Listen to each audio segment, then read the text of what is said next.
آل محمد وعلى الطيبين الطاهرين المعصومين المظلومين المرحومين المنتجبين المكرمين الهداة المهديين اما بعد. مومنین اور حاضرین، آج کا جلوس بہرحال جس عنوان سے بھی ہو، لیکن اس عنوان سے ہے کہ آج مولا امیر مومنین حضرت علی بن ابی طالب کا دن ہے، علی ڈے ہے، اور اس عنوان سے ہم نے یہ پروگرام جسے انعقاد کیا گیا ہے تاکہ ہم سمجھیں کہ مولا کائنات کون ہے، امیر المومنین کون ہے. ان تقاریر کے ذریعے سے، ان تجارت کے ذریعے سے ہم علی کو پہچانیں. علی کسی ایک مذہب سے متعلق نہیں ہے، کسی ایک مسلک سے متعلق نہیں ہے، اور تب آپ سے عرض کرنا مولا کائنات کی ذات گرامی وہ ہے، مولا کائنات کی ذات گرامی وہ ہے کہ ہم ہی نہیں، کوئی مسلمان ہی نہیں، شیعہ ہی نہیں، سنی نہیں، بلکہ اہل سنت سے ہٹ کے، اہل تشیع سے ہٹ کے وہ افراد کے جو اسلام کے ماننے والے نہیں ہیں، انہوں نے بھی علی بن ابی طالب کی تعریف کی. باقاعدہ ویکیپیڈیا پہ آپ سرچ کریں، ایک نام ہے لفظ جردار. یہ کون ہے؟ یہ ایک یہودی عالم ہے، یہودی عالم ہے. اس نے مولا کائنات پر ایک کتاب رکھی، علی بن ابی طالب شخصیت عدالت کا نام. علی بن ابی طالب شخصیت عدالت کا. اس کتاب سے انتہائی شہرت ملی. ان کا انٹرویو کیا، وہ میں آپ کو پڑھنا چاہتا ہوں خدمت. کیا ہے؟ ان سے پوچھا گیا کہ آپ نے علی بن ابی طالب پر ہی کتاب کیوں لکھی؟ کہا میں چھوٹا تھا، میں بچپنے میں تھا، میرے بڑے بھائی نے مجھے علی سے متعلق ایک کتاب دی. دعوت دیتے ہم اہل فکر کو، ہر ایک جاننے والوں کو. موبائل اٹھائیے، گوگل میں سرچ کیجئے نہج البلاغہ، ہر زبان میں اس کا ٹرانسلیشن موجود ہے. ہندی میں ہے، اردو میں ہے، انگلش میں ہے، عربی میں ہے، فارسی میں ہے، تیلگو میں ہے، ہر زبان میں موجود ہے. آئیں ڈاؤن لوڈ کریں، پڑھیں کہ علی بن ابی طالب نے اس کتاب میں کیا بیان کیا ہے. یہ یہودی عالم کیا کہتا ہے؟ یہ کہتا ہے کہ میں نے جو ہے، مجھے میرے بڑے بھائی نے مجھے وہ کتاب دی، میں نے کتاب اٹھایا، اس کو میں نے پڑھا ہی نہیں بلکہ پوری نہج البلاغہ میں نے حفظ کی، یاد کی، اور یاد کرنے کے بعد پھر وہ کہتا ہے کہ قربان جاؤں میں اس علی کے، قربان جاؤں اس علی کے کہ اگر ہمیں عدل کا درس دینا ہے تو استاد علی ہے، اگر ہمیں سائنس کا درس دینا ہے تو استاد علی ہے. میں نے ادب سیکھنا چاہا تو علی کو بہتر پایا، میں نے شجاعت سیکھنی چاہی تو علی کو بہتر پایا، میں نے سماجیات کو دیکھا تو علی کو بہتر پایا، ہر اعتبار سے میں نے علی کو بہتر پایا. مجھ سے لوگوں نے کہا کہ تم دوسروں کے لیے کیوں لکھتے ہو؟ وہ کہتے ہیں مجھے جب اتنا بہترین شخصیت مجھے مل گئی تعریف کرنے کے لیے، میرا قلم کسی اور کی تعریف کے لیے اٹھتا ہی نہیں. اب میرا قلم صرف اور صرف علی بن ابی طالب کی تعریف کے لیے اٹھتا ہے. یہ علی وہ ہے کہ جس نے تمام کے تمام انسانی پوچھا کیا. تو کہ علی بن ابی طالب کے سر پہ تلوار لگی. ایسا نا ہمارا سر کہیں سے ٹکراتا ہے تو اس کے بعد کیا ہوتا ہے؟ ہمارے الفاظ نہیں نکلتے. ارے سر ٹکرا رہا ہے، سر پہ درد ہو رہا ہے. علی بن ابی طالب کے سر پہ تلوار لگی، سر پہ تلوار لگی. صحابہ بھی موجود ہیں اور مولا کیا کہہ رہے ہیں؟ دیکھو نماز کا خیال رکھنا، دیکھو نماز کو نہیں چھوڑنا، دیکھو قرآن کو نہیں چھوڑنا، دیکھو امر بالمعروف کو نہیں چھوڑنا. یہ تو دین ہے.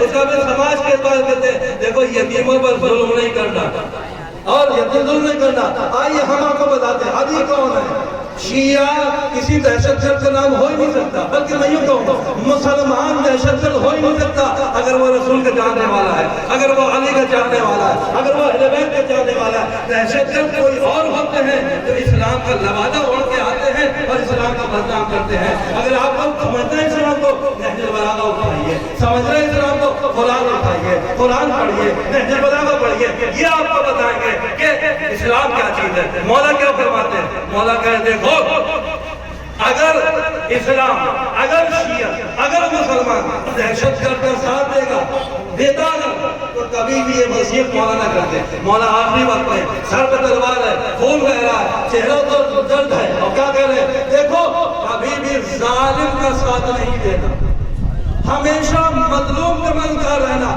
جب تک تم ظالم کا ساتھ نہیں دو گے، مظلوم کا مددگار رہو گے. آپ دیکھیں دنیا میں جہاں جہاں شیعت موجود ہے، ہمیشہ مظلوم کے مددگار رہے ہیں، ظالم کے سامنے کھڑے ہو گئے ہیں. ہم آپ کو بھی دعوت دیتے ہیں، آئیے. ہم نہیں کہتے آپ اپنا مذہب بدلیے، ہم نہیں کہتے آپ اپنا مذہب چھوڑیے،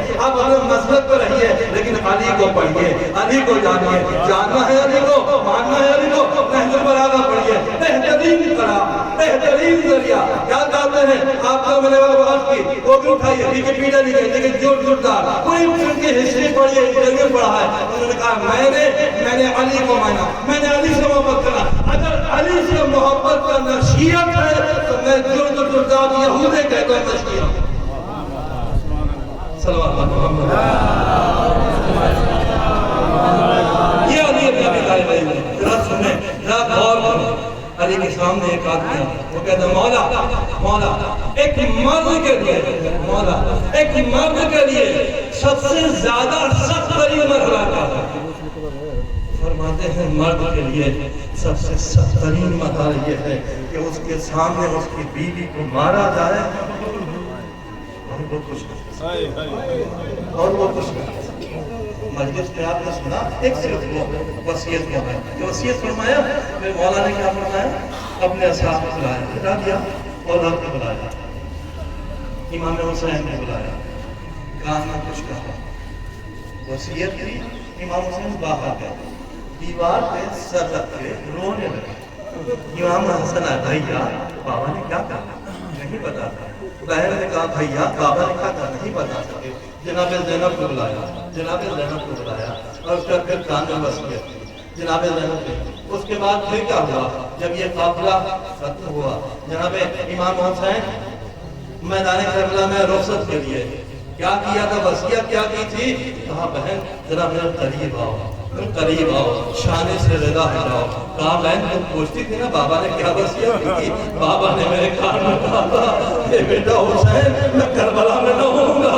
ارے تم موجود ہو گئے، میری بیٹی زینب کے بازوؤں پہ بازوؤں کا بوسہ لے لیا. اور جب بازوؤں کا بوسہ لیا ہے بہن آگے بڑھی، بڑھ کر گلوار مبارک حسین کا بوسہ لیا. کہا بھیا اے بھیا آپ کو بابا کی وصیت تھی، مجھے اماں نے کہا تھا بیٹا ارے میں نہ رہوں گی تو تم میرے بیٹے حسین کا بوسہ لینا. فسيعلم الذين ماتم حسین.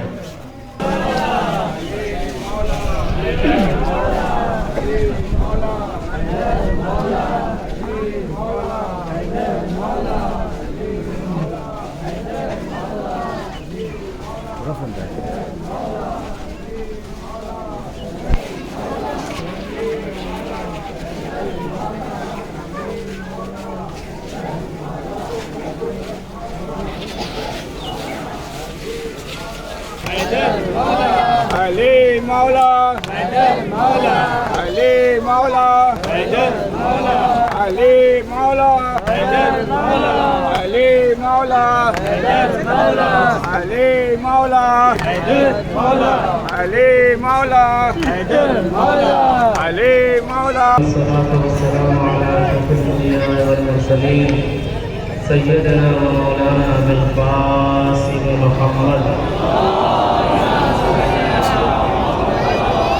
وعلى آله الطيبين الطاهرين المعصومين. أما بعد فقد قال الله الحكيم في القرآن الكريم بسم الله الرحمن الرحيم وما محمد إلا رسول. شوبارو عزادارو، میں نے آپ کے سامنے قرآن مجید کی آیت عمران سے آیت نمبر 144 کی تلاوت کی ہے، جس میں پروردگار عالم ارشاد فرما رہا ہے کہ وما محمد الا رسول، محمد کچھ نہیں ہے صرف اور صرف ہمارے رسول ہے. یہ اللہ کہہ رہا ہے، لیکن میں آپ سے پوچھتا ہوں کہ کیا یہ بتائیے کہ کیا پیغمبر کی ذات صرف رسول ہے وہ اللہ کی؟ اس لیے کہ اگرچہ پیغمبر کے بارے میں پروردگار کہہ رہا ہے کہ محمد صرف ہمارے رسول ہیں، تو کیا عبداللہ اور آمنہ کے بیٹے نہیں ہیں؟ کیا عبد المطلب کے پوتے نہیں ہیں؟ کیا ابو طالب کے بھتیجے نہیں ہیں؟ کیا حسنین کے نانا نہیں ہیں؟ کیا علی کے بھائی نہیں ہیں؟ کیا فاطمہ کے بابا نہیں ہیں؟ یہ سارے رشتے موجود ہوتے ہوئے پروردگار کہہ رہا ہے کہ محمد کچھ نہیں ہے صرف رسول ہے. توجہ چاہتا ہوں، محمد کچھ نہیں ہے، صرف رسول ہے۔ اور اس آیت کی تشریح خاص طریقے سے عالم مسلمان سنیں اور عالم اسلام سنیں کہ اس کی وجہ کیا ہے۔ یہ کہے کہ گویا پروردگار عالم نے پورے عالم اسلام کو پیغام دیا ہے کہ کبھی رشتے کی بنیاد پہ رسول تک پہنچنے کی کوشش نہ کرنا، کبھی رشتے کی بنیاد پر رسول تک پہنچنے کی کوشش نہ کرنا۔ حقیقت دیکھا جائے تو آپ کو بھی یہ برا لگ رہا ہے کہ کیا رسول حسنین کے نانا نہیں ہیں، کیا فاطمہ کے بابا نہیں ہیں، کیا عبداللہ کے بیٹے آمنہ کے بیٹے نہیں ہیں۔ لیکن یہ آپ یاد رکھیے کہ اللہ کس رشتوں کو کاٹ کے کسی کو کوئی اعتراض نہیں ہو سکتا، لیکن یہ محمد صرف اللہ کا رسول ہے۔ یہ بات کہی کیوں؟ نگاہ قدرت میں ممکن یہ رہا ہو کہ لوگ رشتہ داریاں جوڑ کے اپنے رسول کے پاس آئیں گے، لہذا اس رشتے کو کاٹ دو، لیکن کاٹ کے تیرے گرامی پنجتن کی عظمت کو اور بڑھا دیا۔ صرف رسول ہے، کیا کہہ رہا ہے اللہ کہ محمد میرا صرف رسول ہے، میرا رسول ہے، میرا رسول ہے۔ اس کا مطلب یہ ہے کہ اگر پیغمبر اللہ کے صرف رسول ہے تو اگر کوئی بیٹی کی تعظیم کے لیے کھڑا ہو جائے تو باپ نہیں کھڑا ہو رہا ہے، رسالت نہیں ہو رہی ہے، باپ نہیں کھڑا ہو رہا ہے، رسالت کھڑی ہو رہی ہے۔ حسنین کے لیے اگرچہ ناکا بن رہے ہیں تو نانا نواسا ناکا نہیں بن رہا ہے، بلکہ رسالت ناکا بن رہی ہے۔ اگرچہ رسول کسی کو باہر نکال رہے ہیں تو رسول نکال رہے ہیں، اور کوئی اور نہیں نکال رہا ہے، محمد نہیں نکالے بلکہ رسالت نکال رہی ہے۔ ایک صلوات محمد والے محمد پر۔ اب سمجھ میں آیا کہ اللہ نے کیوں کہا کہ وما محمد اللہ رسول، محمد صرف میرا رسول ہے۔ اور اللہ نے گرامی اس محمد کی شان یہ ہے اور آن بان شان یہ ہے، کیا شان ہے؟ جو شان پیغمبر کی ہے، جو شان محمد کی ہے، وہ کسی نبی کو نہیں ملی، اور اسی ذریت کا امامت بھی ہے، نبوت بھی ہے۔ چونکہ اللہ نے جناب ابراہیم کو نبی بھی بنایا، امام بھی بنایا، نبی بھی بنایا، خلیل بھی بنایا، اور امام کا عہدہ جو دیا وجعلنا للناس اماما۔ مسلمان غور سے پڑھے قرآن میں موجود ہے کہ اللہ نے جناب ابراہیم کو باقاعدہ نبوت بھی دیا ہے، امامت بھی دیا ہے، وہیں سے سلسلہ چلا ہے۔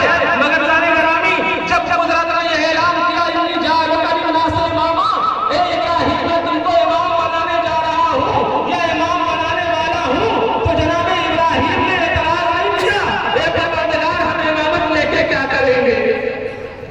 جب حکومت ہمارے پاس نہیں ہے، دولت ہمارے پاس نہیں ہے، سرمایہ ہمارے پاس نہیں ہے، کہ صرف ہم امامت لے کے کیا کریں گے؟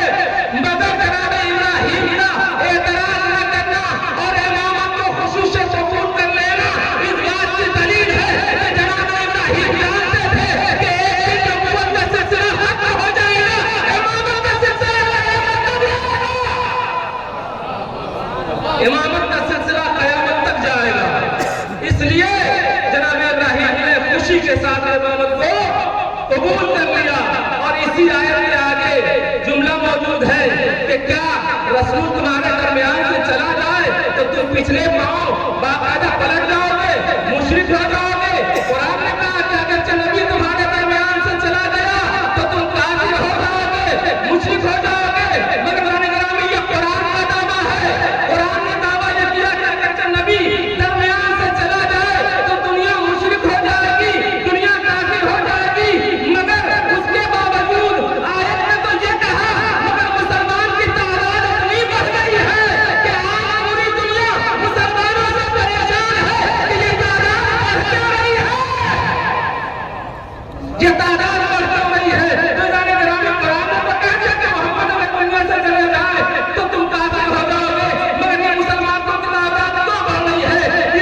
قبول کیا.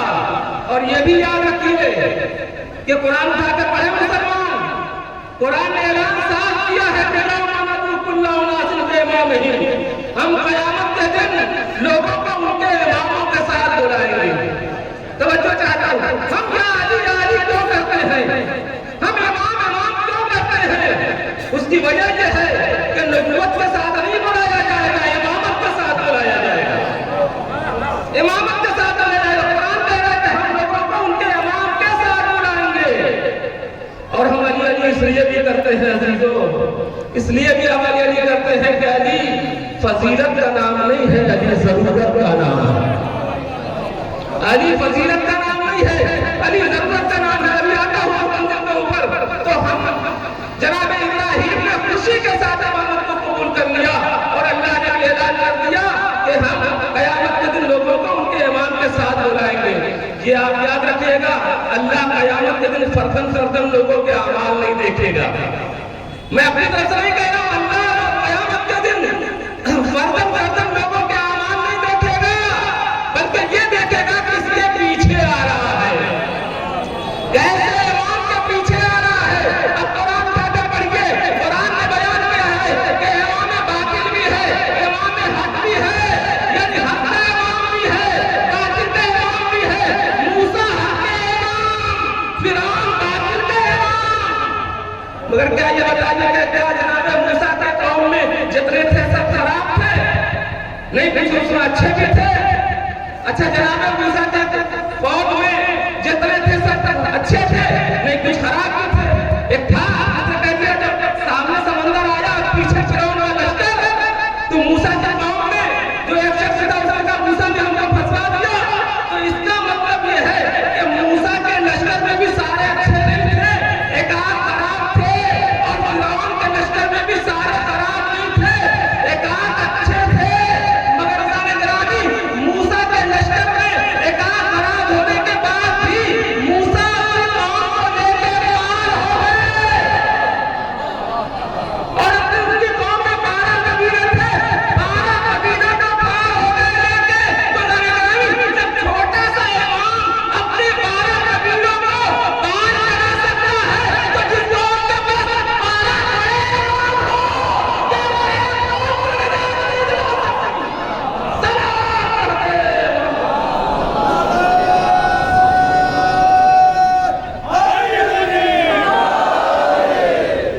یہ ہے امام, یہ ہے بخشنے والے, یہ ہے جنت کا تقسیم کرنے والے.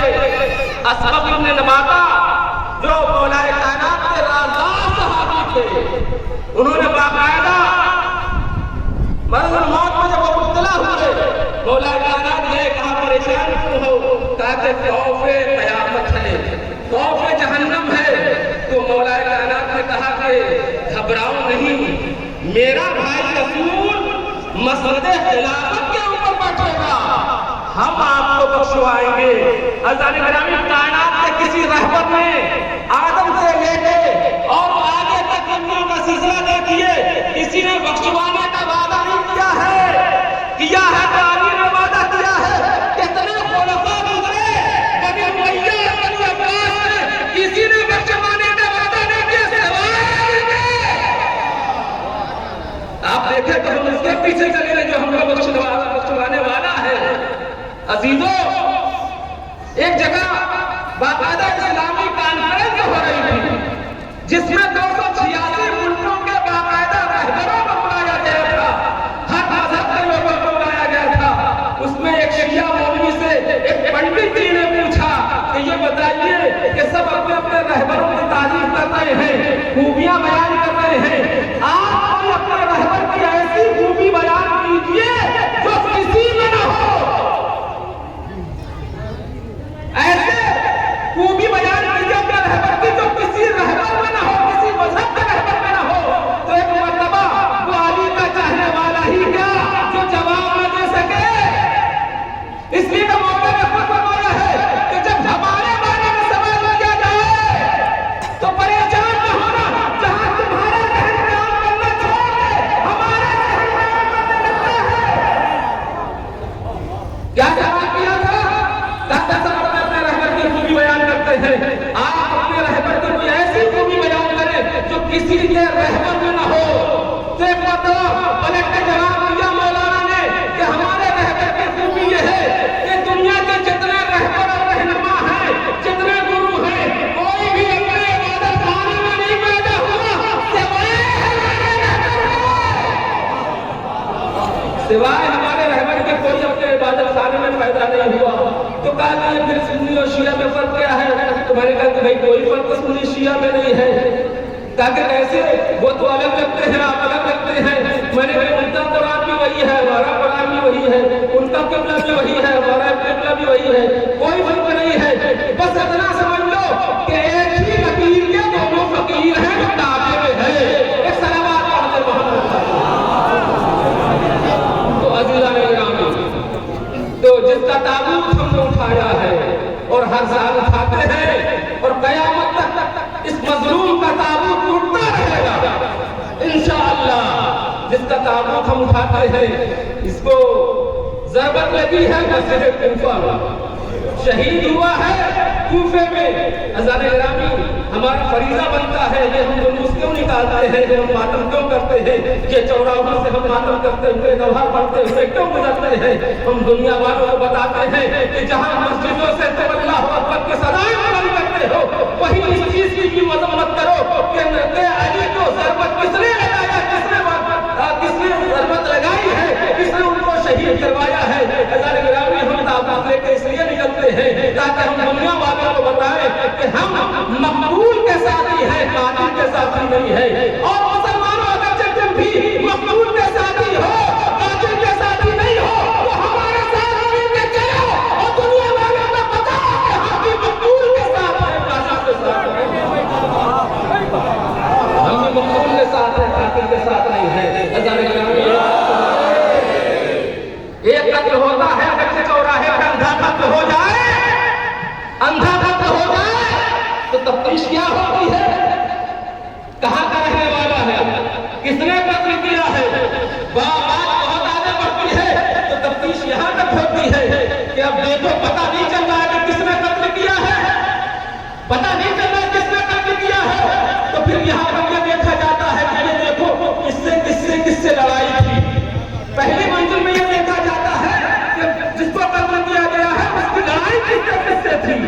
اور پھر یہ دوسری منزل میں یہ دیکھا جاتا ہے آخری لڑائی کس سے ہوئی, آخری لڑائی کس سے ہوئی. یہ ہم جلوس نہیں نکالتے, ہم قاتل کا پتہ بتانے کے لیے نکلتے ہیں.